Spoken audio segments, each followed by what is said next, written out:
and I get a torrent of abuse from farmers as well. Like, I get death threats sent to me. I have farmers saying they're going to events where I'm at and they're going to hurt me, stuff like that. But most worryingly, I have farmers who message me saying they're going to go abuse an animal, they're going to go shoot a calf, they're going to go hurt their pigs because I've irritated them. Now, I don't believe that this is acceptable from any side at all, but what I think is really important to note is perspective. And in this situation, it's neither Paul or myself who are the victims. The only victim in this situation is the animal, because they're the one that's kind of the knife pulled across their throat. They're the ones who suffer and ultimately die. And although words are not very nice, the actions of what we do to animals are significantly worse than any words that can be said to either of us. You have, as far as I understand it, and correct me if I'm wrong, Ed, you've openly trespassed on property as part of your activism, which is not breaking criminal law, it is breaking civil law. Why don't you do what other people do when they object to something, which is write to your MP, write to the Environment Secretary, get a debate going and try to get the law changed using the normal democratic process? Well, if we look at any social justice movement throughout history, laws have always been far behind, and laws always kind of are struggling to catch up with the activism of its time. Granted. Now, as you say, trespass is a civil offence, it's not a criminal offence. I think this whole idea that farmers are using fear of trespass is a distraction, and they're not scared of the trespass, and what they're scared of is what the footage and the information is showing. And because of trespass, a civil offence, we're showing a whole hidden industry that, I mean, Paul said that farming is transparent. It's anything but transparent. The things that we do to animals in terms of the mutilations are not transparent. What happens in slaughterhouses is not transparent. And even on a dairy farm, things like the male calves and the female calves being separated from their mothers, many people don't know that. In fact, Respond to that. Well, back on my farm, Ed, we are transparent. You know, I enjoy using social media to show people exactly what we do. Many farmers also engage in events such as Open Farm Sunday, which is a time of the year when we can open our gates and invite the local community to come around and have a real look at what we're doing.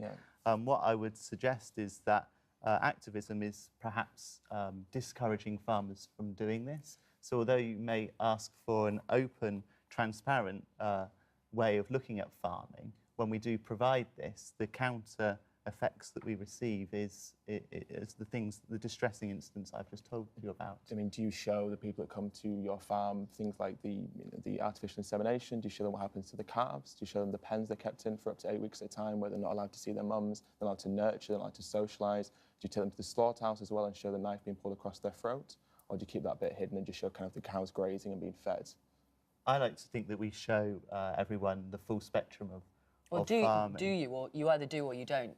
Well, I like to think that we do, yes. So do you show the people that come to your farm what happens to the dairy calves that are taken from their mother? Yes. And do you show the fact that they suckle on people's fingers because they want to suckle from their mother to obtain the milk that we take that is rightfully for them? Well, the arguments that Ed's portraying are some of the management practices that we use on farm every day. And I guess one of the things that we can agree on, although we've highlighted a lot that we don't, is that what we really should be looking at is educating everyone, the consumer that enjoys spreading melted butter or delicious cheeses across their toast, exactly how that is produced. And I think that's one thing that we can both agree on, that what we need to do is show everyone how we produce food in our country, because I guess what we sometimes forget is that we all need a farmer 3 times a day.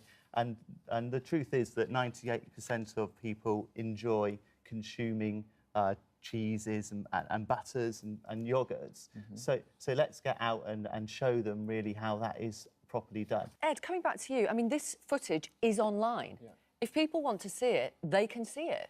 But people don't want to see it because they know that what's in the footage is upsetting. Right. And that's their choice. And then they can carry on eating meat without waking up at night. If it's not good enough for your eyes, why is it good enough for your stomach? If you can't face the reality, how can you morally justify paying for it to continue? It's their choice. What about the choice of the animals who have a preference to live their life? You see, we can eat other things. It's not a necessity for us to eat animal products. We can survive and thrive on a plant-based diet. So, in effect, it's unnecessary. So these animals should be given their preference, which is to live their life without our exploitation of them. What is your ultimate goal?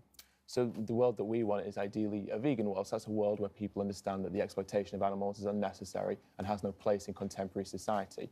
What we have to ask ourselves is, are a taste preference worth more than the life of an animal? Because, a meal to us lasts a matter of minutes, but death for an animal is eternal. They have one chance of life. What right do we have to take it from them just because we enjoy the taste of their flesh in a sandwich? Farmers are here to produce what the consumer wants. We're a demand-led industry, and we'll continue to provide great, nutritious food.